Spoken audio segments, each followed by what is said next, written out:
अथ नारायणोपनिषत् ओम् अथ पुरुषो ह वै नारायणो कामयत प्रजासृजेयेति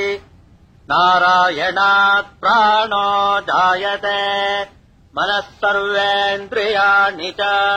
खं वायुर्ज्योतिरापः पृथिवी विश्वस्य धारिणी नारायणात् ब्रह्मा जायते नारायणात् रुद्रो जायते नारायणादिन्द्रो जायते नारायणात् प्रजापतयः प्रजायन्ते नारायणात् द्वादशादित्या रुद्रावसवः सर्वाणि च छन्दागुंसि नारायणादेव समुत्पद्यन्ते नारायणे प्रवर्तन्ते नारायणे प्रलीयन्ते ओम् अथ नित्यो नारायणः ब्रह्मा नारायणः शिवश्च नारायणः शक्रश्च नारायणः द्यावा पृथिव्यौ च नारायणः कालश्च नारायणः दिशश्च नारायणः ऊर्ध्वश्च नारायणः अधश्च नारायणः अन्तर्बहिश्च नारायणः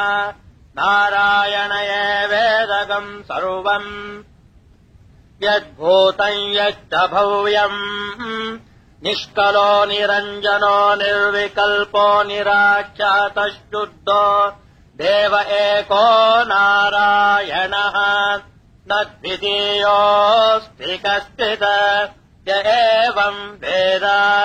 स विष्णुरेव भवति स विष्णुरेव भवति ओमित्यग्रे व्याघरेत् नम इति पश्चात् नारायणायेत्युपरिष्टात् ओमित्येकाक्षरम् नम इति द्वे अक्षरे नारायणायेति पञ्चाक्षराणि एतद्वै नारायणस्याष्टाक्षरम् पदम् यो ह वै नारायणस्याष्टाक्षरम् पदमध्येति अनपब्रवः सर्वमायुरेति विन्ददे प्राजापत्यगम् रायस्पोषम् गौपत्यम् ततोऽमृतत्वमश्नुते ततोऽमृतत्वमश्नुत इति य एवम् वेद प्रत्यगानन्दम् ब्रह्म पुरुषम् प्रणवस्वरूपम् अकार उकारमकार इति तानेकधा समभरत्वदेतदोमिति यमुक्त्वामुच्यते योगी जन्म संसारबन्धनात् ओम् नमो नारायणायेति मन्त्रोपासक वैकुण्ठभुवनलोकम् गमिष्यति तदिदम् परम् पुण्डरीकम् विज्ञानघनम् तस्मात्तदिदावन्मात्रम् ब्रह्मण्यो देवकी पुत्रो ब्रह्मण्यो मधुसूदनो सर्वभूतस्थमेकम् नारायणम् कारणरूपमकार परब्रह्मो एतदथर्वशिरो योधीते प्रातरधीयानो रात्रिकृतम् पापम् नाशयति सायमधीयानो दिवसकृतम् पापम् नाशयति माच्छन्दिनमादित्याभिमुखोऽधीयानः पञ्चपातकोपपातकात् प्रमुच्यते सर्ववेदपारायण पुण्यम् लभते